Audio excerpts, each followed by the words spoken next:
My high school crush is telling people I'm the one that got away despite actively rejecting me for 2 years to preserve his ego. I want to get this off my chest once, and then I'm done. Just to preface this, I have a partner currently that I have been dating for around 4 years now. We are both seniors in college, and I am incredibly happy with him. He's the love of my life, and I'm so happy that I got over my crush when I did so that I got to meet my partner, befriend them, and pursue a meaningful relationship.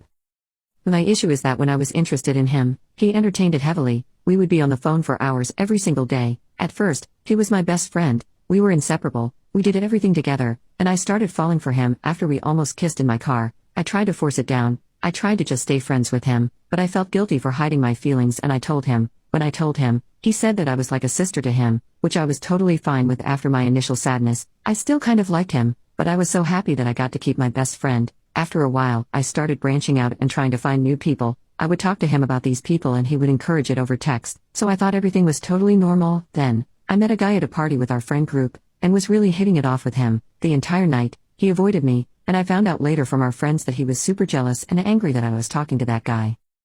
Well, this continued for the next several months. I would meet people, flirt for a bit. I even had a few dates, and every single time, he would get angry. He would criticize every single boyfriend or girlfriend that I had, talk about how jealous and mad he was to our friends, and so I finally confronted him on why he was acting this way. He said he was just being protective, but I knew that was bull. I asked him if he liked me and said that was the last time I was ever going to ask. He said no, so I moved on completely. Our contact fizzled out after a while, and that's when I met my current partner. When the two of us met, there was an instant connection. We became close friends really quickly, and our friendship blossomed into a romance within a few months, and we have been inseparable ever since. We did break up briefly due to some mental health and physical health issues I was having, and that's when my crush came out of the woodwork and started speaking to me again. He heard about my breakup, and he said he wanted to help talk me through it. I knew that I was still in love with and planning to get back with my partner, but since I figured it had been long enough since the two of us liked each other, I didn't see the harm in hanging out in public as friends, so that's what we did. He helped talk me through the breakup, gave me really good advice, but one day while he was driving me home,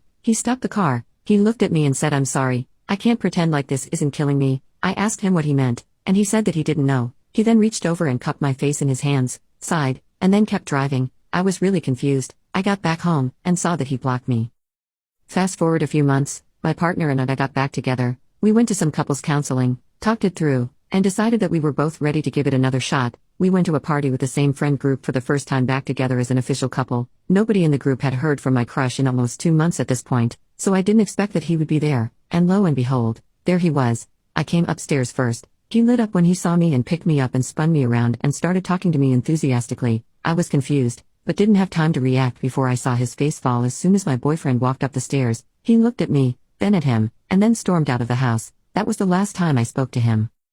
Now, present day, it's 4 years and counting with my amazing boyfriend, and last week I began receiving messages on Instagram and Twitter from my former friend group. As I said, I grilled one of them for information, and it turns out my former crush has been telling people that he regrets not snatching me up the second he got the chance, that I'm the one that got away, that he misses me, that he always loved me, and that he wants to be with me. The reason that this infuriates me is because he had his chance to have me. I was in love with him for 2 years, gave him multiple chances, but he wasn't interested/rejected me every single time. Now, it's too little too late. I feel nothing for him anymore. I haven't thought about him once until these messages started popping up, but now all I can feel is overwhelming anger. He's trying to come back into my life now that I am unbelievably happy, successful, and with someone who I love more than anyone or anything. Does he really expect me to just drop the best thing that's ever happened to me and come running into his arms? If I was that same pathetic 15-year-old girl, maybe I would have, but I'm a 22-year-old woman now. I know that I live in his head as some idealized version of myself that is still obsessed with him, but that isn't me anymore. His friends are trying to convince me to just talk to him,